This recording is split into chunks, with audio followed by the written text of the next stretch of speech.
Je remercierai toujours les gens qui m'ont aussi mis par terre ou cassé un peu les genoux. Parce que je sais pas si on fonctionne tous pareil, mais moi je fais partie des êtres humains qui ont besoin de dire « Ah ouais, eh ben tu vas voir ». C'est un de mes moteurs préférés. Bonjour à toutes et à tous, je suis Alexandre Mars et vous êtes sur RCJ. Je suis ravi de vous retrouver pour un nouvel épisode de Pause, le podcast où on prend le temps de s'arrêter, le temps d'écouter, le temps d'explorer, le temps de rire. Chaque épisode est l'occasion de marquer un temps d'arrêt pour aller à la rencontre de mes invités. Ces femmes et ces hommes sont artistes, chefs d'entreprise, écrivains, entrepreneurs, sportifs ou activistes, et ils ont accepté, le temps d'une pause, de nous livrer les dessous et les secrets de leur parcours. Mon invité d'aujourd'hui enchante le cinéma français depuis des années. Papa et maman acteurs, le 7e art, elle est tombée dedans quand elle était petite. Pourtant, c'est à seulement 17 ans qu'elle concrétise son envie de devenir actrice. Bac en poche, elle part à New York pour réaliser des études de théâtre qu'elle finance grâce à des petits boulots. Après quelques rôles à la télévision, c'est le film Simon Werner a disparu qui se charge de la faire connaître auprès du grand public. Depuis, elle est partout ou presque. Clo-Clo, Radio Star, Un homme idéal, Les Revenants, Ce qui nous lie 2 mois à la maison. Ses choix de projet, sa vision du métier d'actrice, ses envies pour la suite de son parcours, secret de tournage, le temps d'une pause, elle nous dit tout sur son chemin de vie. Bonjour Anna Girardot. Bonjour Alexandre. Comment tu vas ? Je vais très bien, merci. On va commencer ce qui est inhabituel dans ce podcast. On a toujours des pauses amicales. Normalement, j'attends un petit peu. Mais là, j'ai eu envie de te poser une question par un ami à toi. On l'écoute. Bonjour tout le monde, j'ai une question pour mon amie Anna Girardot. Vous la connaissez tous pour ses nombreux rôles. Je pense à la comédie avec La Flamme, je pense à ses participations avec Clapiche et aussi prochainement sur Netflix dans un film d'action. Mais Anna, on la connaît moins peut-être pour tout ce qu'elle fait à côté du jeu. Anna, elle écrit, elle imagine, elle fédère.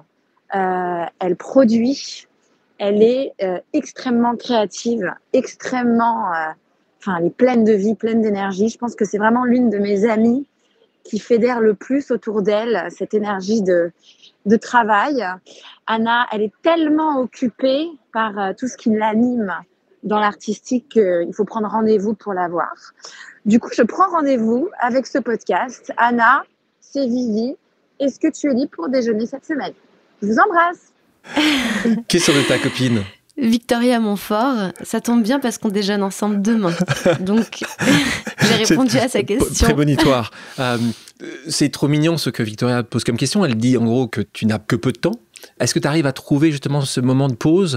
Déjà, merci beaucoup. C'est trop mignon, Victoria. Merci pour ce message. C'est beau quand des amis vous voient.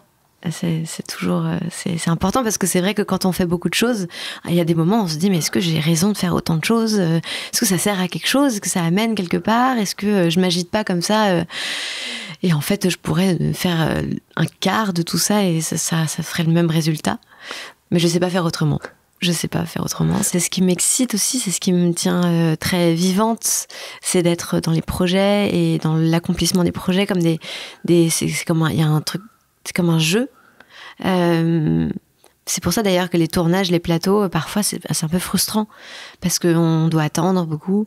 Et autant maintenant j'ai des rôles qui demandent en tout cas auxquels je donne une exigence de travail qui fait que le temps d'attente je les passe à me concentrer vraiment et à me préparer pour la scène. Mais les temps d'attente où tu sais pas exactement quoi faire de toi, où t'as rien à faire, ça m'angoisse. Tu es né et grandi à Paris, ton papa Hippolyte Girardot, ta maman Isabelle Otero, et donc les deux sont évidemment des figures du milieu du cinéma. Ton papa est acteur et réalisateur, ta maman est actrice. J'ai lu pourtant que quand tu étais enfant, en fait c'était pas du tout ta volonté de suivre leur voie en fait. Il doit y avoir un peu un truc de je ferai pas comme vous de toute façon, mais en fait si on regarde vraiment les choses... J'ai des films avec mon caméscope où je mets en scène mes copines, moi-même et mon chat depuis un très jeune âge. Et dès que Apple a commencé à sortir son e-movie, son système de montage, j'ai commencé à faire des films et en fait je me demande même si j'ai pas voulu réaliser des films avant même de vouloir jouer dans des films. Et puis j'avais beaucoup de reproches à l'école de toutes les victoires qui m'arrivaient, elles étaient associées au fait que c'est parce que mes parents étaient acteurs.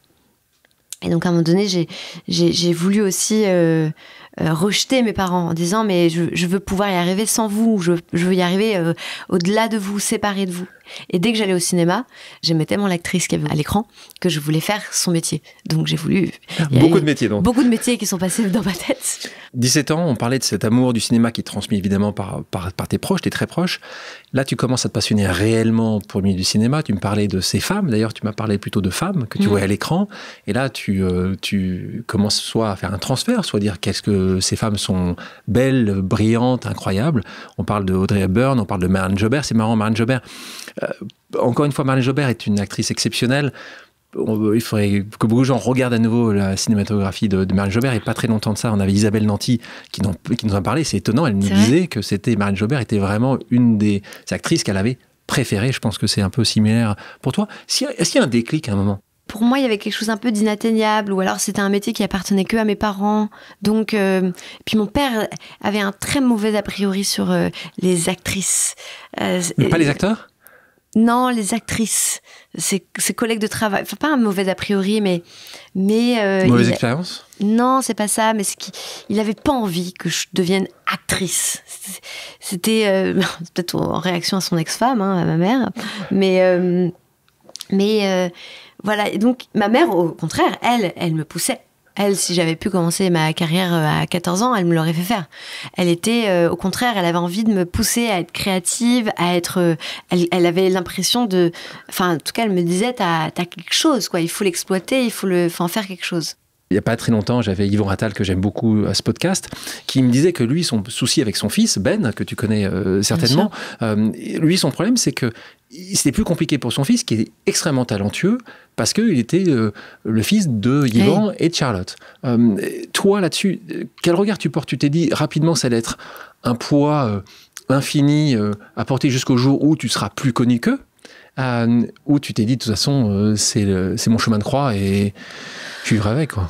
Je savais que de toute façon, ça allait être un passage un peu obligé, mais la presse a été très... En fait, je pense qu'à un moment donné, tu fais ton premier pas. Si t'es bien, t'es bien. Si t'es pas bien, tu te dis, écoute, t'as pas le talent de tes parents, on te donne 1, 2, 3 chances max, puis après c'est fini. Moi, j'ai rencontré mon agent via ma nounou. En fait, Sylvie, qui était ma nounou quand j'étais petite et qui me gardait vraiment beaucoup parce que mes parents étaient en tournage, donc elle dormait à la maison, on était très proches, on était tout le temps ensemble. Quand j'ai grandi, elle a cherché un autre travail et elle a trouvé un travail dans l'agence Adéquate, qui est une agence artistique, l'agence de mon agent. Et quand elle s'est mariée, ma mère et elle sont restées très amies. Ma mère était même témoin du mariage. Et Sylvie m'a invitée et m'a mis à la table de Laurent Grégoire et de Grégory Veil, qui sont les présidents de Adéquate. Et donc j'étais à côté de Grégory. Et Veil, donc, qui est devenu ton agent. Qui est devenu mon agent. Et en fait, je lui ai dit, voilà, je pars à New York faire des études de théâtre. J'étais toute pleine de naïveté et il était là, bah, c'est bien ma petite chérie, écoute. Je pense qu'il l'a dit un peu en l'air, mais il m'a dit, si tu veux, on peut se voir à ton retour de New York. Et je l'ai pris au mot, c'est-à-dire que le jour de mon retour à Paris, j'ai appelé Sylvie. J'ai dit, Sylvie, est-ce que tu pourrais m'avoir un 5 minutes avec Grégory ? Je suis revenue aujourd'hui, je sais pas, l'avion il a dû arriver à 14h et à 15h je l'ai appelé. Grégory a dit, bah oui, si elle veut passer, on peut parler 5 minutes. Je suis arrivée à 16h dans son bureau et je lui ai dit, bon bah Grégory, j'ai réfléchi, voilà, ça y est, comme tu m'as dit de venir, c'est bon, on peut travailler ensemble. Et il m'a dit, mais non, mais ça marche pas comme ça. Et il m'a envoyé voir des directeurs de casting, enfin une directrice de casting en l'occurrence, et en me disant, écoute Anna, le mieux c'est que tu fasses tes cours de théâtre à Paris. Et puis, tu rencontres les directeurs de casting, et puis que tu ailles dans une plus petite agence. Parce que moi, tu sais, j'ai Léa Seydoux, j'ai Louis Garrel, j'ai, je sais plus à l'époque exactement qui il avait, mais... Des gros noms. Des énormes noms. Et je me souviens, il y avait l'énorme affiche de La Belle Personne avec Léa Seydoux derrière lui. Et je lui dis, bah oui, je sais, c'est pour ça que je veux que je sois à toi. Parce que moi, j'avais fait une liste au lycée. J'avais fait une liste en terminale où j'avais dit, OK, maintenant, je sais ce que je veux faire. Je veux aller à New York, prendre mes cours de théâtre, trouver un appartement, trouver un boulot pour payer mes cours de théâtre. Me marier ? Non, ça, je l'avais pas mis dans ma liste. Aller à Los Angeles, revenir à Paris, avoir Grégory Veil comme agent, faire un casting et avoir mon premier rôle. Et donc, je lui ai dit, non, du coup, j'ai tout fait. Donc là, t'es mon avant-dernière case à cocher. Et il m'a dit, écoute, va à ce casting cet après-midi et on en reparle. Et je suis allée à ce casting, mais je savais tellement que ça allait marcher. J'ai eu le casting. J'ai eu le premier rôle du film, et le film est allé à Cannes. Et c'est comme ça que j'ai commencé à travailler avec Grégory. Mais cet enchaînement, mes parents n'ont pas vraiment de rapport là-dedans, à part le fait que c'était ma nounou qui m'a eu ce rendez-vous. Quand je parlais de ces sujets de nom, je pense que très souvent, tu t'es dit, est-ce que je suis accepté, aimé pour qui je suis, mon travail ou mon nom? Tu n'as pas senti longtemps, en fait. Tu t'appelais Girardot, tu t'en rappelais Leclerc, ça aurait été à peu près la même chose. Non, je pense que ça a attiré au départ, parce qu'en plus, j'ai la gueule de mon père. Et mon père, à une époque, c'était quand même physiquement... Enfin, il avait un truc qui a marqué une époque, quand même. Hippo, son prénom, son timbre de voix, ce qu'il a fait, évidemment. Sa gueule, son truc et tout. Donc, il y avait une curiosité, forcément. La fille d'Hippo, elle lui ressemble. Autre sujet important dans ta jeunesse, c'est le divorce des parents. Un moment assez intéressant, c'est que tu vas te mettre en couple très tôt. Ouais. C'est la même chose pour moi. Hein. Donc, je me suis mis en couple aussi très tôt, au lycée. Toi, c'est un peu plus tard, mais c'est quelqu'un que tu avais rencontré. Donc, on parle de Oscar Louveau ici. Ouais. Et tu vas te marier, pour le coup, très, très, très jeune. Ouais. Et donc, c'est justement dans une vie totalement instable. Tu t'es dit, moi, les gars, je vais faire les choses totalement différemment. Je vais mettre tout de suite avec quelqu'un, ça va durer toute ma vie et je ne ferai pas comme vous, sans aller dans l'analyse de comptoir. Est-ce que c'était ça que tu as voulu créer? Pourquoi se marier à 19? Ce qui est très drôle, c'est que donc, j'ai redoublé l'école. J'ai redoublé à 3e parce qu'on estimait que si je redoublais, j'allais avoir une moyenne qui allait me permettre d'aller à Charlemagne, un lycée du Marais, et que si je n'avais pas redoublé, je serais allée à Sophie Germain, qui était un lycée avec un moins bon niveau. Or, je fais cette année, j'ai la moyenne pour aller à Charlemagne, mais je passe devant Sophie Germain avec une amie, et là, Oscar Louveau fumait une clope dans la cour fumeur. C'est une vraie histoire en plus. Hein. C'est une vraie histoire. C'est vraiment une vraie histoire. Et là, il s'est passé un truc indescriptible, je sais pas ce qui s'est passé, mais j'ai vu notre vie défiler devant mes yeux, et j'ai dit à mon ami, c'est l'homme de ma vie, je vais épouser cet homme. Et donc, j'ai changé mes vœux au désespoir de mon père. Et je suis arrivée à la rentrée à Sophie Germain, ne sachant pas si ce garçon... Il était encore ou si j'allais l'intéresser, ou si... Mais au bout d'1 an, ce garçon a accepté de prendre un café avec moi. Ça a été une catastrophe. Ça s'est très mal passé. Il était beaucoup trop sûr de lui, et puis moi, beaucoup trop timide. Je crois que j'ai rien dit du café. Enfin, c'était affreux. Et puis l'été arrive, ma mère m'offre un voyage aux États-Unis.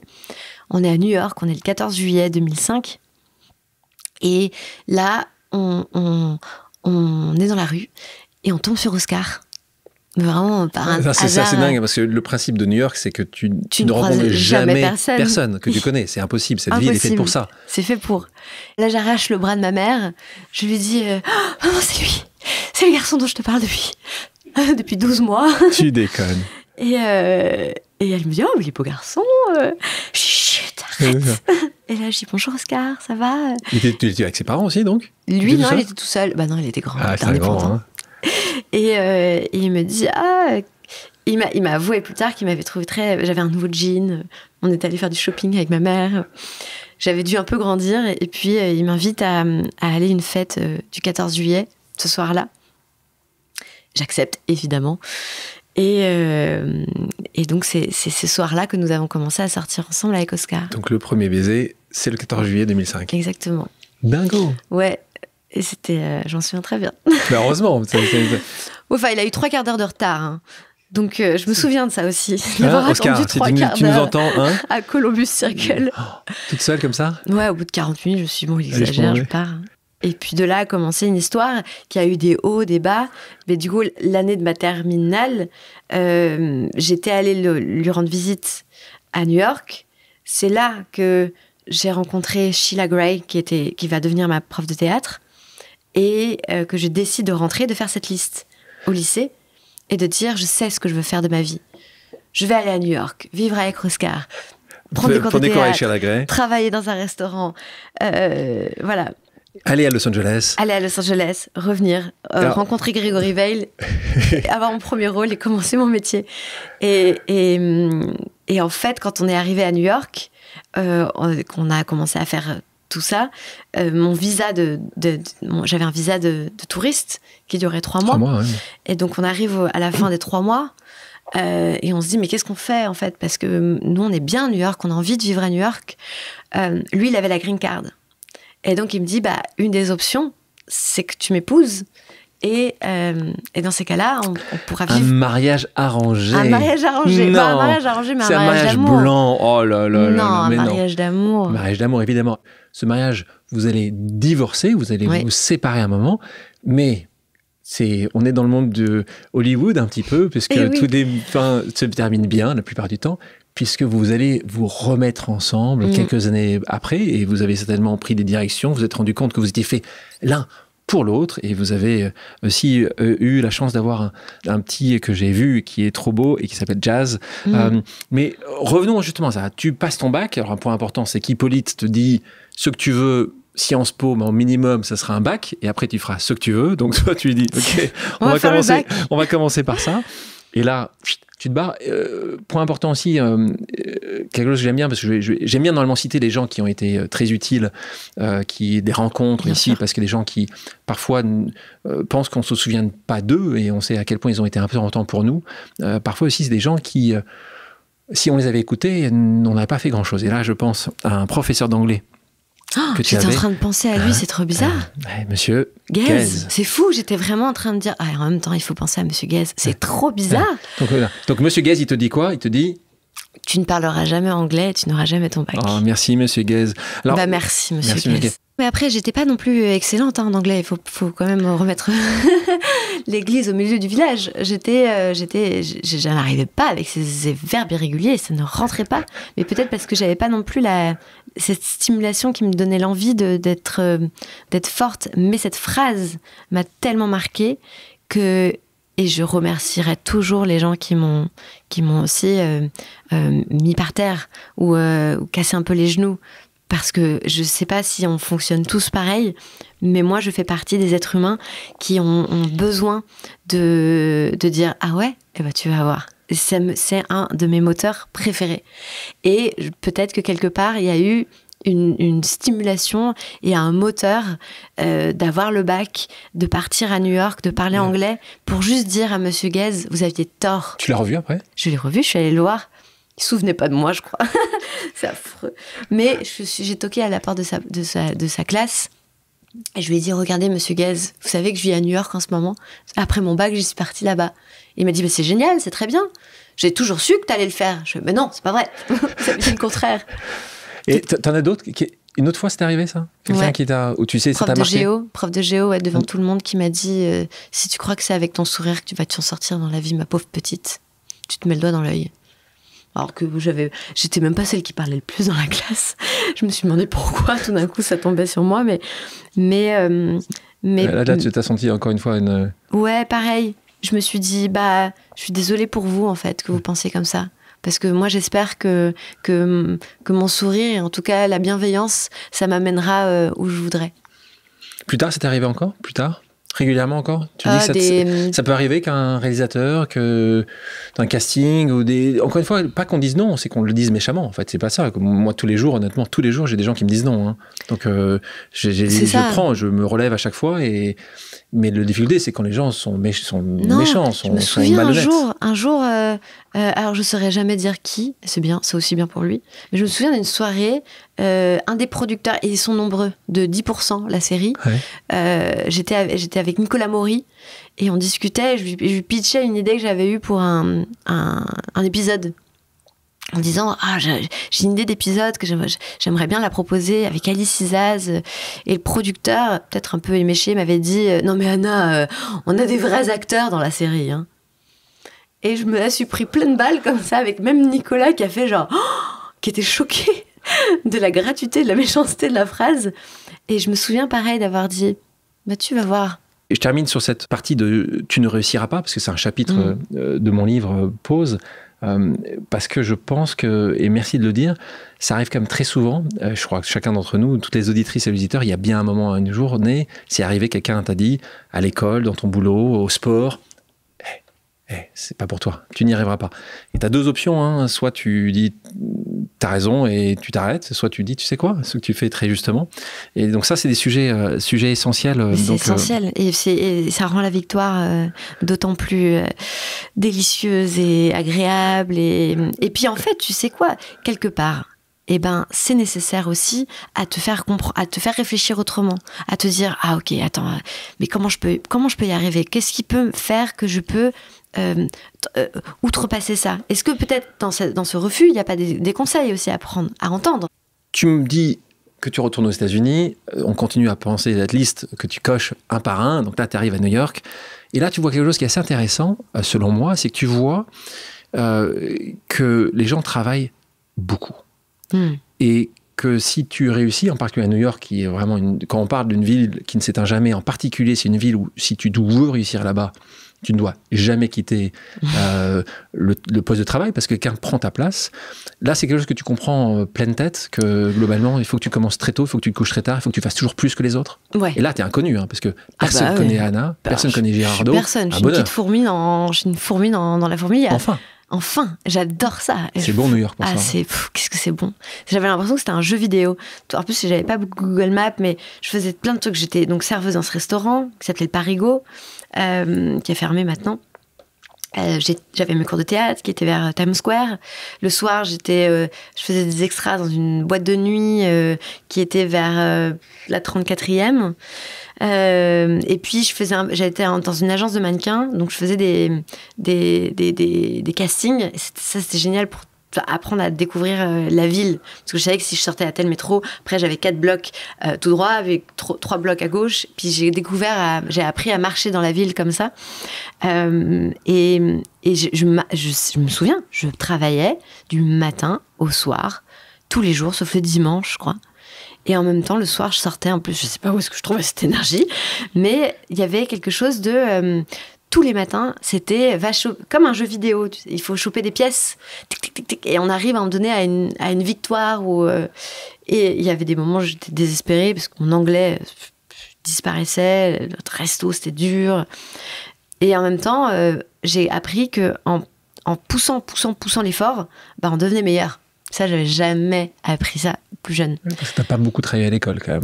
Non, et en plus, hors de l'école, je faisais des activités. Et dès que ça devenait un peu dur, je disais à mon père ou à ma mère, oh là là, mais tu trouves pas que c'est un peu loin, les cours d'escalade? Moi, j'aime pas trop. Et eux, ils étaient, ouais, vas-y, arrête si tu veux. Et du coup, j'arrêtais. C'était super, j'ai plus rien à... L'effort, non, j'aime pas. Là-bas, c'est l'actu, c'est le culte de l'effort. C'est le culte de l'effort. Et depuis... Ça te plaît, ça t'a plu? Ça m'a plu. C'est devenu une petite drogue un peu. Oscar, il faisait quoi à ce moment-là? À l'époque, il était lighting designer. Mais Oscar, il est merveilleux pour ça. C'est qu'il n'a pas...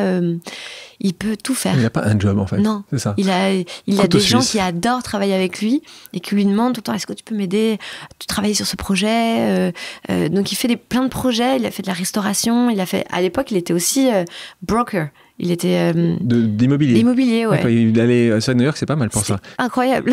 Parlons des rencontres, on évoquait ça un peu plus tôt, tu en as parlé, chez Lagré, c'est celle qui t'a fait découvrir l'année d'avant le théâtre, et là, tu vas passer tous les jours à ses côtés, donc tu as ta petite main pour Sheila. C'est elle qui m'a fait passer le cap, parce que au bout de 6 mois, je me souviens, alors je gagnais ma vie, hein, je faisais des tips. Sauf que j'avais compris comment gagner de plus en plus de tips, mais malgré tout, je payais, même si j'étais dans le Queens, le loyer était quand même à $1 500. Les cours, ça remontait à $3 000 par mois. Enfin, tout d'un coup, c'était un peu cher. Et puis, ça commençait à devenir difficile. Puis, il faisait froid.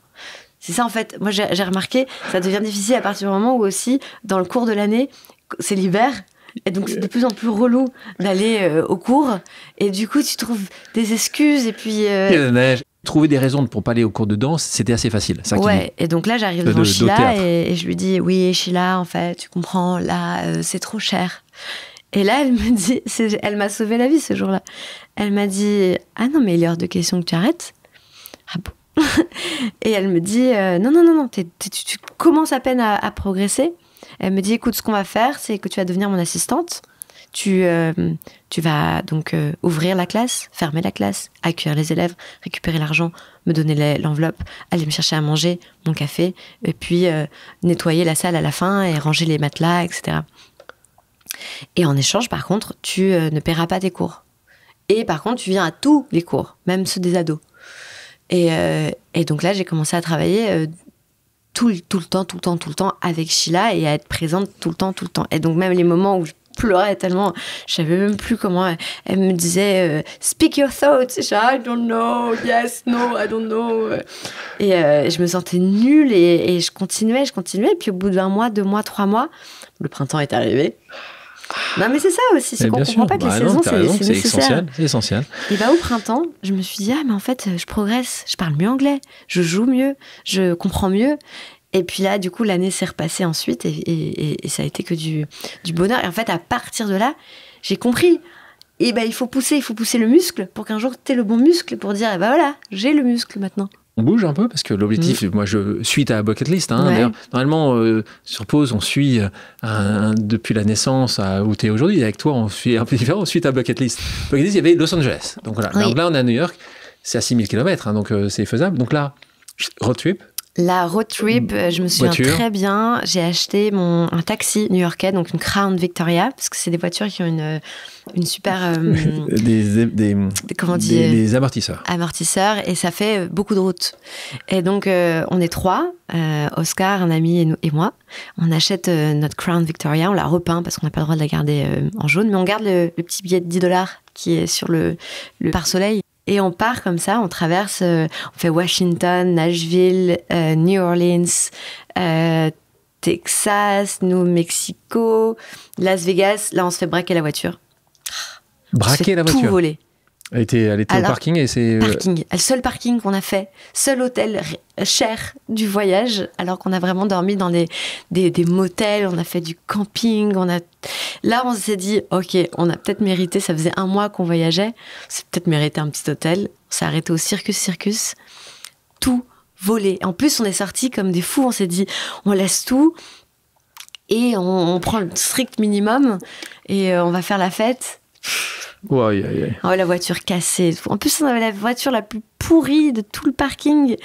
Et je pense que, par contre, du coup, c'était super accessible. Et là, on est un peu paumé. Et heureusement, ma mère me dit, j'ai une amie à San Diego qui peut t'accueillir. Et donc, on est arrivé. Elle nous a accueillis chez elle, le temps qu'on répare la voiture. Et elle nous a aidés aussi quand on est arrivé à Los Angeles à faire notre dossier. Parce qu'il faut des gens un peu comme qui te font caution. Bien sûr. Et donc, elle nous a aidés à être caution pour notre appartement et tout. Et donc, on est arrivé finalement à Los Angeles. Après ce périple, avec notre Crown Victoria. Et là, ça n'est pas le bon moment pour arriver à Los Angeles. Et non, parce que c'est la crise. T'as 2 choses. T'as une crise économique forte, parce qu'on est en 2008, donc mais si, une grève qui arrive régulièrement aux États-Unis, qui est une grève qui a beaucoup touché, et on a connu une récemment encore, à peu près tous les 3 à 5 ans, t'as une grève, en fait, là, qui sont des scénaristes, qui sont des acteurs, qui sont de certaines populations qui sont essentielles pour faire tourner l'industrie, qui disent... On a besoin de meilleures conditions. Donc là, tu te retrouves pour aller travailler là-bas, et là... Là, il n'y a rien. Là, il y a carrément les bars... La petite Frenchie, là, ça va pas... Est-ce que je peux travailler dans un bar? Et les patrons disaient, non, mais je fais tout. Moi, je fais la cuisine, le service et la caisse. Et donc, on avait quand même des petites économies avec Oscar. On avait un tout petit appartement, mais tellement joli. Mais vraiment, c'était une pièce, c'était un studio avec une kitchenette. Mais la cuisine, elle donnait sur le Hollywood Sign. Pour moi, c'était l'endroit le plus magnifique du monde. J'adore cet appartement. Je l'ai revu cet hiver, je suis retournée à Los Angeles avec Oscar et on est repassé devant et on s'est dit waouh, c'était un palais cet endroit. C'était un palais. C'est tout petit. Mais donc on a ces économies qu'on commence à dépenser puis on est seul. Ah là là, Los Angeles, quand tu connais personne, mais c'est la solitude. T'as beau te balader et tout, c'est vraiment... on s'est dit, bon... Et puis très déshumanisé, très grand. Très grand. Pour faire d'un endroit à l'autre, c'est l'inverse de New York, en fait. C'est vraiment l'inverse. Et il fait beau. Mais il fait beau. Il fait beau. Il fait beau. Là, t'es contente.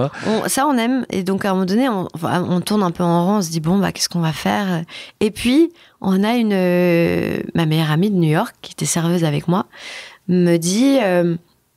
appelle le frère de mon nouveau boyfriend, il va vous accueillir, et puis lui, il est connecté là-bas. Et en fait, c'est ça. Il te manque une personne, et là, un monde entier s'ouvre. Et Brandon nous a accueillis, et il nous a invités directement au festival de musique Coachella. Coachella, exactement. Et là, on a rencontré, Ouais, je sais pas, la terre entière. Ça a commencé. Et là, tout d'un coup, Los Angeles est devenu le terrain de jeu le plus magnifique et merveilleux du monde. On a rencontré des gens super, que des créatifs, des photographes, des cinéastes, des gens de la musique.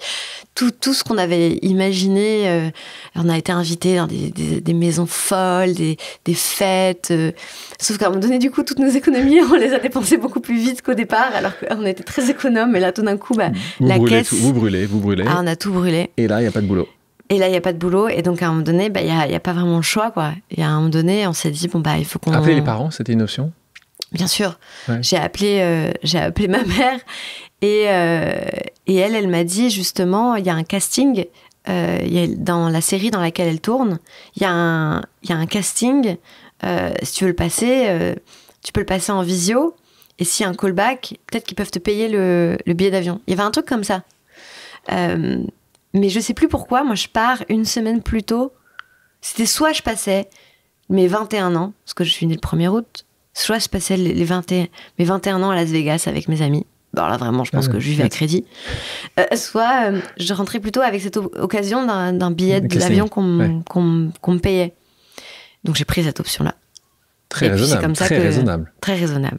Mais c'est comme ça, du coup, que j'ai rencontré Grégory et que machin, et que machin. Mais est-ce que tu aurais pu les appeler en disant juste, est-ce que vous pouvez me financer un peu plus? Oui, je vais pas... je vais être complètement honnête. Mes parents m'auraient... C'est bien que tu sois honnête. Oui. C'est mieux. Ils m'auraient payé. Mais ils avaient tellement envie que je revienne, je pense qu'ils auraient dit, oui, mais on te paye que un mois, ou que le billet de retour, ou... Je crois que c'est ça, je crois que ma mère m'a payé le billet de retour. Je sais plus comment ça s'est passé. Mais il y a eu une date où j'ai dû rentrer. Tu rentres, 14h, je connais le système, t'arrives à l'aéroport, 15h, t'arrives à l'agence avec Grégory Bay, tu vas taper et tu vas réussir ce casting.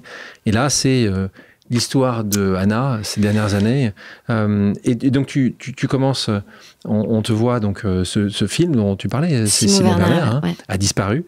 Donc là, c'est quand même, pour toi, tu fais ton premier film, tu te retrouves sur la croisette, c'est quand même dingue. C'est dingue. C'est dingue, c'était... je me rappellerai toujours, salle de Bussy, on est dans la salle, elle est pleine, et là on n'était que des jeunes comédiens, et là tu vois ton nom, ça commence en plus ça s'ouvre sur moi qui marche dans la nuit, oh ça fait quelque chose quand même, tu fais genre waouh, grand écran, wow, qu'est-ce qu'on a fait, et c'était beaucoup d'émotions. On était à la fin de la séance, on se regardait tous. Et puis en plus, t'es intimidé. La salle de Bussy, quand tout le monde applaudit, c'est beaucoup de gens, beaucoup de monde. Et on se regardait comme ça. C'était tremblant. Et en plus, mon père m'avait fait une surprise. C'était caché dans la salle. Et là, déjà, l'émotion, elle est là. Et là, ton père arrive par surprise. Et il fait « Ah, ma fille !» Et je suis « Ah non, maintenant je vais pleurer !» Et il m'a dit un truc très joli. Il m'a dit, lui qui avait peur, l'actrice et tout, et il m'a dit, tiens, voilà les clés de la boutique. C'était mignon. Oh, c'est trop mignon. On parle de casting, parce que là, tu fais 2 castings, tu rentres, mais là, toi, tu penses que tu as tout gagné. Premier casting, tu fais sur la série Diane Femme Flic, donc jouée par Isabelle, ta maman. Isabelle Otero. Et à côté de ça, juste après, Grégory t'envoie quelque part, tu le gagnes encore. Tu penses que là, tu dis, ça va être... les castings, les gars, c'est fait pour moi, ça y est. Les castings, comment tu les gères? Comment je les envisage? Comment tu les envisages? Est-ce qu'à chaque fois, tu y vas et est-ce qu'il y en a plus que tu as envie de gagner que d'autres?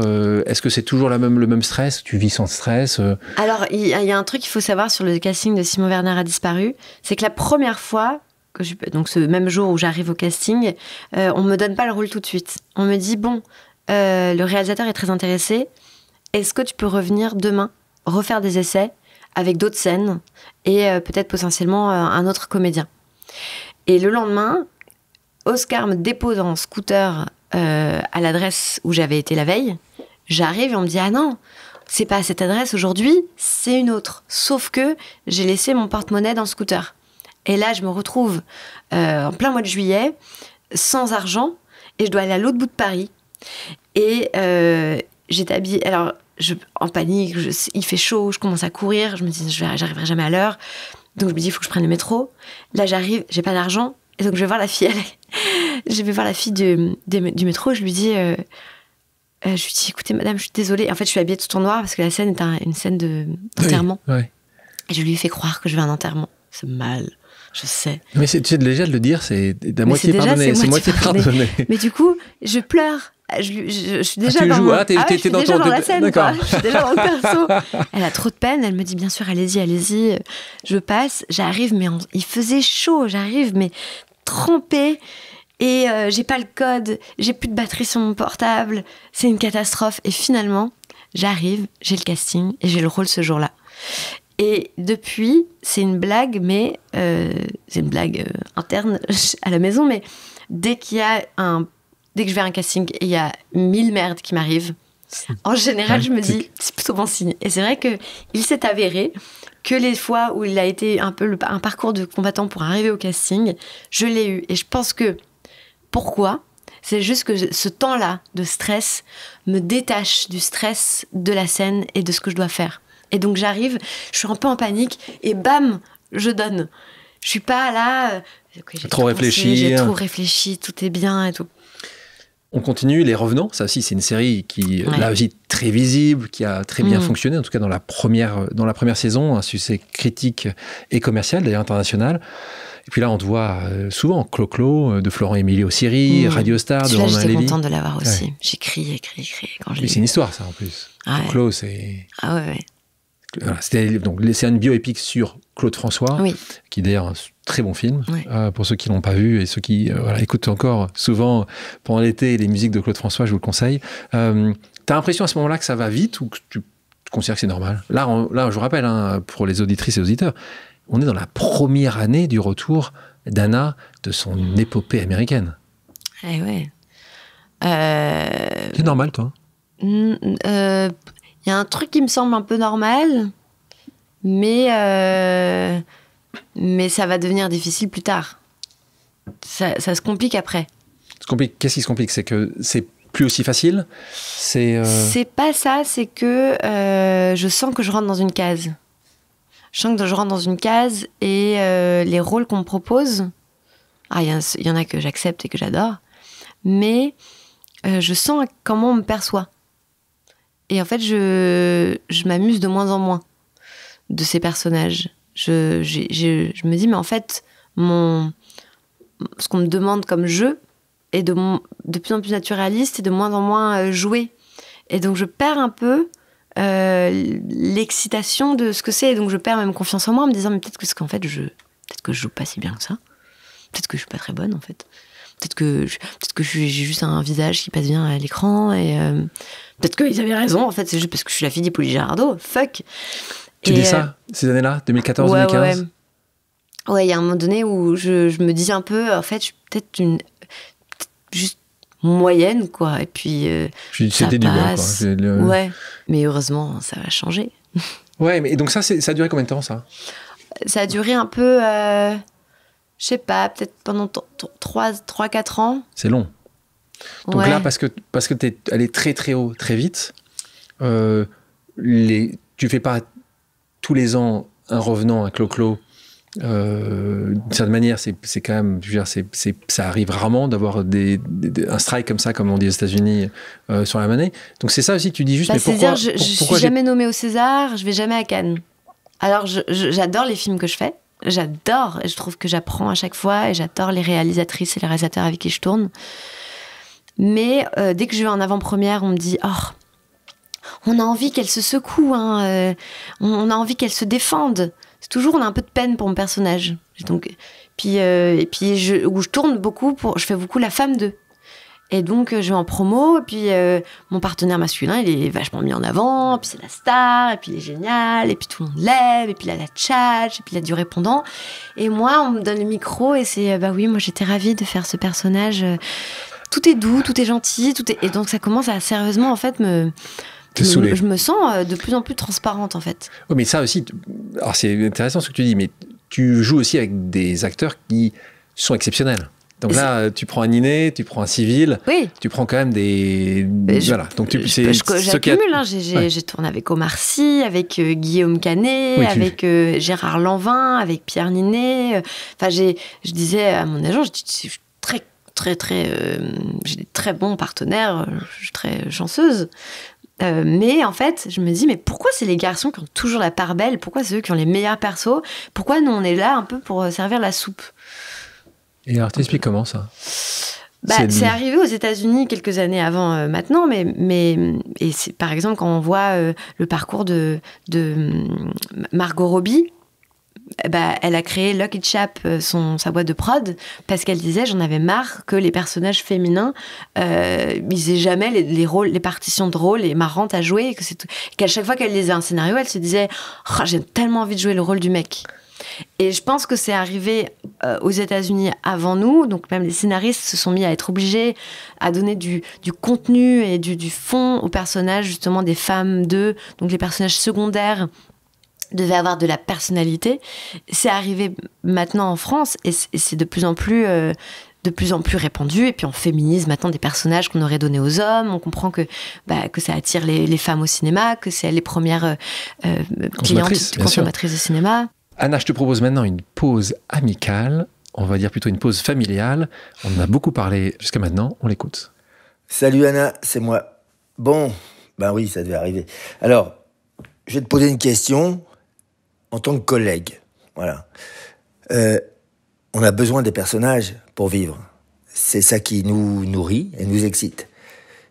Et puis souvent, on se retrouve à faire des personnages qu'on a déjà rencontrés, qui ressemblent un peu à un autre qu'on a déjà fait un peu avant.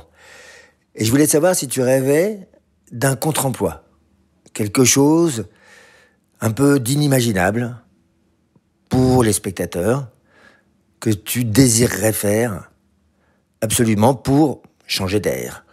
D'air qu'on peut écrire D''AR ou bien d'air, apostrophe, E accent grave, R-E. Bonne journée. Je t'embrasse. Waouh. Il est bon, Hippolyte. Hein. Il est fort. Hein. Donc, message de ton papa, tellement mignon. Et j'adore le départ. Il te dit, voilà, collègue. C'est bon, ça. Ouais, c'est vrai que ce que tu disais tout à l'heure, quand il te donne les clés, en fait. Ouais, c'est ça. C'est hyper...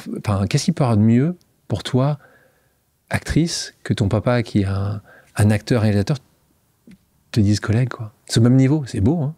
C'est beau, mais c'est vrai qu'il l'a fait dès le début et il l'a pas fait quand j'étais plus jeune, mais donc il s'est bien rattrapé. Sciences Po. Oui, Hippolyte, elle n'a pas fait Sciences Po. Oui, voilà. Mais il dit qu'il est fier de toi. Ouais, il le dit. Oui, alors vraiment, là, je sais pas s'il a fait une psychanalyse un jour ou il a fait un travail sur lui en tout cas, mais alors il est vraiment pas avare de je me souviens, là, vendredi dernier, j'étais au César, je flippais. Il m'avait envoyé un message avant en me disant « Anna, sache que quand tu arrives dans cette salle, les gens te respectent, les gens t'aiment, les gens t'admirent, les gens savent qu'ils ont une travailleuse devant elles. » Enfin, tous les mots, en fait, que... Là, t'es rentrée, t'étais remplie de... mais je me suis dit, mais quelle générosité. C'est trop beau, c'est beau de dire ça, c'est gentil. Au-delà d'être gentil, il est fort. Il est père de 4 enfants, hein, c'est normal aussi, c'est l'expérience qui commence à rentrer. Hein. Merci Hippolyte. 2014, moi, à un moment, moi qui adore le théâtre, qui vais très souvent au théâtre, moi, je suis étonné. Je te vois une fois sur les planches, on est en 2014, c'est Nicolas Briançon, là, t'as pas pris non plus n'importe qui, tu joues dans Roméo et Juliette, aux côtés de Nils Schneider, donc c'est Nicolas Briançon qui met en scène. Pourquoi t'acceptes ça? Pourquoi je te revois plus après? T'as pas aimé? C'est dur, c'est pas ton truc, tu te sens pas... C'est difficile, hein, c'est pas du tout le même métier. On m'a réinvité récemment, il fait 1 an que j'ai déjà refusé 4 fois une pièce. La même pièce? Non, pas la même. D'accord, 4 pièces différentes. Et 4 fois où je me suis dit, dis donc, ça veut dire que les gens ils ont envie de me réinviter au théâtre. Moi, j'ai pas cette formation de théâtre à la base, donc j'ai pas de famille de théâtre. J'ai pas comme je vois Benjamin Laverne et Pierre Ninet, ils ont fait le théâtre ensemble, ils ont ça. J'ai pas du tout ça, donc Roméo et Juliette, c'était une expérience extraordinaire. J'ai aimé tout. J'ai aimé l'attente dans les coulisses, le travail avec les autres acteurs, le travail sur scène, la sensation d'être sur scène. Mais je me suis tellement aussi après investie dans chaque rôle que je faisais à me dire next step, next step, next step pour les films, que le théâtre, c'est beaucoup, beaucoup de temps.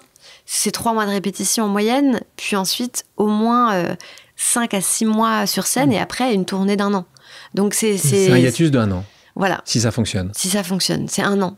Et alors oui, il y en a qui tournent la journée à Paris, qui vont le soir jouer. On en a eu ici, hein, Roche Dizem le fait, Yvan Attal le fait. Et ils disent à chaque fois, hein, d'ailleurs ils sont très honnêtes, c'est certainement pas là où on va gagner de l'argent, parce que c'est pas non. du mais ça, tout... c'est pas un problème.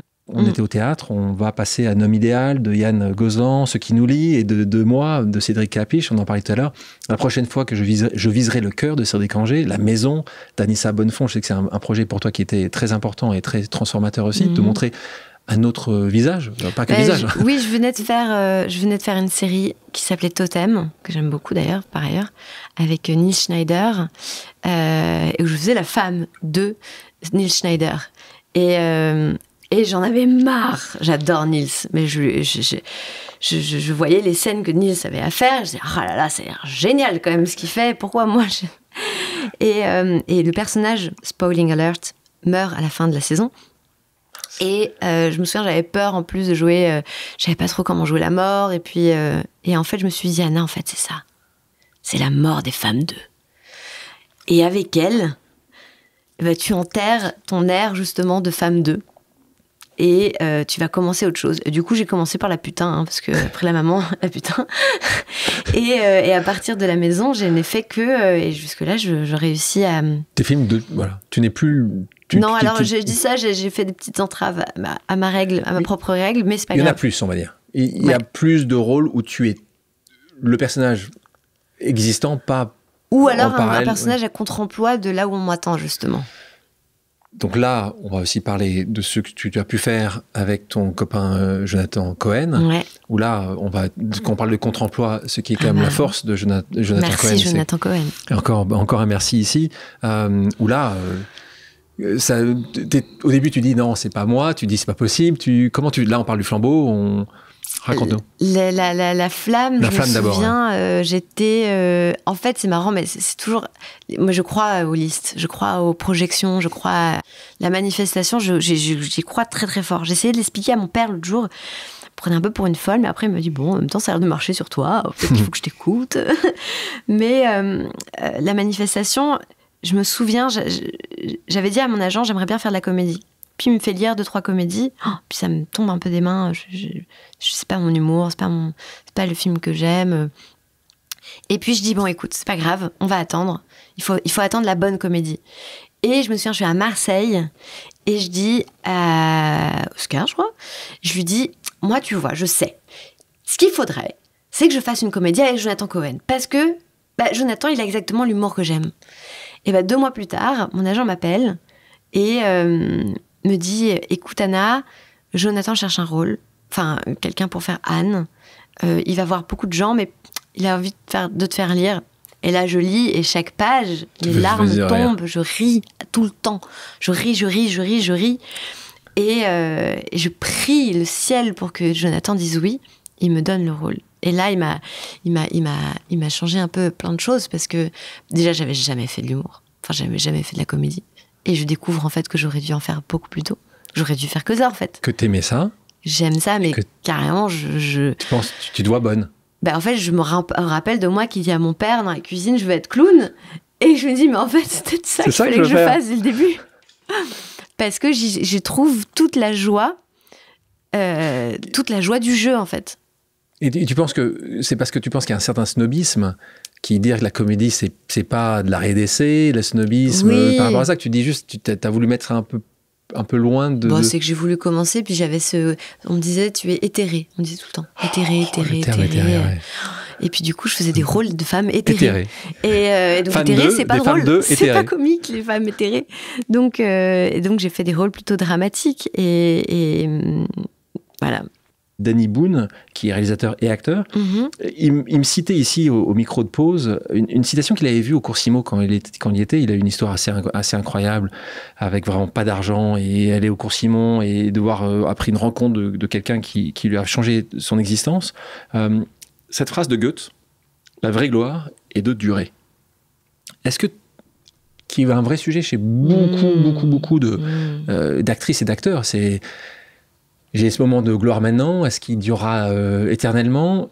Toi, comment tu le vis, ce sujet de durée? C'est à force de faire, il y a certains acteurs et certaines actrices qui font 3 films par an, c'est tourner, c'est quoi pour toi Non, je pense qu'il faut pas tourner, parce que faut pas fatiguer non plus, il y a tellement d'exemples, il y a tellement pas de règles. Tu prends Virginie Efira, j'ai l'impression de la voir tout le temps à l'affiche. Oui, mais jusqu'à ce qu'elle ait un certain âge, tu la voyais nulle part. Et après un certain âge, tu la voyais que dans certains registres. Quand elle a décidé, après 20 ans d'écart, d'arrêter la direction dans laquelle on l'emmenait, qui aurait peut-être pu la faire tout d'un coup disparaître petit à petit, et dire non, moi je veux autre chose. Et que pendant 2 ans, elle n'a pas travaillé, et qu'elle a refusé des rôles. Et elle le dit elle-même. Moi, quand j'ai arrêté, Paul Verhoeven, il n'avait pas mon numéro de téléphone. Et qu'elle continue à croire en elle, et à croire en sa capacité. Et elle devient la Virginie Efira qu'on connaît, mais c'est un travail, c'est une réflexion, c'est un choix, ce que tu dis. C'est un choix de dire non. C'est du travail. En tout cas, ce que je veux dire, c'est que moi, il s'est passé quelque chose. C'est en 2020, moment où je suis tombée enceinte, mais un peu avant même, justement un peu pour contrer cette sensation que j'avais de faire des femmes, de rentrer dans une case à laquelle c'était encore plus difficile de sortir. J'écrivais, mais là j'ai écrit un court-métrage que j'ai fait lire. Et j'ai trouvé 2 producteurs qui ont voulu m'accompagner. Et Canal qui a voulu m'accompagner. Et même Chanel à l'époque qui avait voulu m'accompagner. Puis il y avait une autre maison de couture italienne qui a décidé de m'accompagner avec un très très très gros chèque que je pouvais pas refuser, mais qui refusait que Chanel fasse partie de l'équipe. Et donc on m'a dit, tu vas réaliser ton premier court-métrage. Et quand j'ai réalisé ce court-métrage à Venise, que ce soit au moment où j'ai écrit, cherché de l'argent, réalisé, monté, j'ai passé un plaisir, enfin j'ai ressenti une joie complète. C'est-à-dire que toutes les frustrations que je pouvais avoir quand je jouais, là, elles n'existaient plus. Elles n'existaient plus. J'avais l'impression d'être à ma place, je sais pas comment dire, que ma boussole interne, elle était là où il fallait. C'est-à-dire que mon énergie, je l'exploitais bien. Je savais, j'avais une énergie d'ailleurs incommensurable. Moi qui, quand je suis actrice, je fume, le soir je bois. Là, il n'y a plus une goutte d'alcool, il n'y a pas une clope. Je suis nourrie par ce que je suis en train de faire. Et ça a été juste la révélation de ma vie. Il s'avère que c'est la même année où j'ai eu mon fils, qui était aussi une révolution dans ma vie. Et à partir de ce jour-là, je me suis dit... Et je pense que le confinement aussi est arrivé à ce moment-là. Et en fait, le confinement, à ce moment-là, moi, m'a fait cet effet de me dire, en fait, j'aurai toujours ça. J'aurai l'écriture et la capacité d'aller vendre des projets et de les monter. Et donc, à partir de là, je ne dépends plus du désir des autres. Je ne dépends plus du désir de l'attente des autres. Je suis mon propre moteur. Tu écris donc ton propre scénario. Oui. Tu écris ce qui va être le mieux pour toi et ce que tu as envie de faire. C'est un bon passage à cette prochaine question qui me pose amicale. On va l'écouter et on parlait tout à l'heure de ce projet que tu as d'écriture. On écoute. Chère Anna, c'est Céline. Je voulais savoir comment c'était ton rendez-vous chez Studio Canal. Je t'embrasse très fort. Céline Salette. Céline Salette. C'est le premier.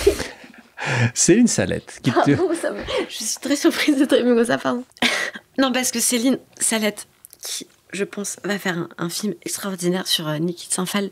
Elle était ici pour nous en parler. Elle était ici ? Elle est ici pour nous en parler. Donc elle a passé, ça fait beaucoup de temps qu'elle est sur ce grand projet pour elle, qui est un projet qui l'anime. Qui l'anime énormément. Ouais. C'est vrai qu'elle part de ce projet avec tellement de force et c'est vrai que je l'avais croisée une année à Women in Motion, qui est une soirée à Cannes. Et c'était au moment où justement elle venait de signer, je crois, avec son producteur, le film, qu'elle allait le faire. Et puis on est dans la voiture ensemble en rentrant. Et je lui dis, waouh, Céline, mais quelle éclate et tout. Et moi, j'avais pas encore fait un peu mon coming out de je veux réaliser. J'avais l'impression que c'était un peu impossible d'être actrice et réaliser, que même si j'avais fait mon court-métrage quelque part, j'étais pas encore légitime du tout de le faire. Et elle m'a dit, oui, Anna, mais toi aussi, tu sais que tu vas le faire, ton film. Boum. Et aujourd'hui on peut repart. Et aujourd'hui, cette phrase, il y a des phrases comme ça qui sont des cadeaux de soutien, parce que on sait pas le bien que ça fait, parce que on se dit putain, elle croit en moi, ouais. Elle le fait et elle croit en moi. T'as pensé ça quand elle te l'a dit? Bien sûr, je me suis dit ok, je garde ça comme un énorme cadeau. On peut parler de ce projet. Est-ce qu'on peut en parler 2 mots, ou tu te préfères pas en parler aujourd'hui? Qui est l'histoire de cette personne sur laquelle c'est un biopic sur un personnage féminin majeur dans l'histoire du cinéma. Mais pas connu. Mais malheureusement pas connu. Qui commence à devenir de plus en plus connu, mais qui est resté beaucoup trop longtemps, et même de son vivant absolument inconnu, alors que c'est clairement en fait c'est ça, elle était spoliée par des hommes sur un travail qu'elle avait fait. On va pas en dire beaucoup plus, mais en tout cas ceux qui sont cinéphiles sauront de qui on parle. Merci Céline, parce que c'est magnifique, des émotions. Et Céline, c'est une femme que j'aime beaucoup, qui, pour reprendre ce qu'on dit tout à l'heure, a fait des rôles contrairement très éloignés de ce une actrice exceptionnelle. Elle fait des choses qui sont vraiment qu'elle veut faire, et elle est vraie. On continue. On parlait de Jazz, ton fils. J'avais une discussion avec Roche Dizem, acteur qui est incroyable, qui me disait ces choses suivantes à ce micro. Elle me disait, si l'un de mes 2 enfants était devenu comédien, je ne sais pas si tu l'avais entendu, j'estimerais avoir échoué dans mon éducation. Il s'est fait que... Parce qu'il disait acteur, ça reste un truc de loser, il disait ça un peu. Il est tensé un peu. Toi, avec Oscar, quand tu vois Jazz, est-ce que tu dirais la même chose, ou tu penses qu'il y aura une lignée, qu'à force d'être entouré d'artistes comme vous êtes avec Oscar, est-ce que ça sera certainement une logique, une continuité? Moi, je pense qu'on parle de Nepo Baby, par exemple, en Californie, à Los Angeles. Mais qu'est-ce qu'on peut leur reprocher à ces enfants? D'être entourés que par des artistes. Donc, à un moment donné, forcément, tu baignes là-dedans.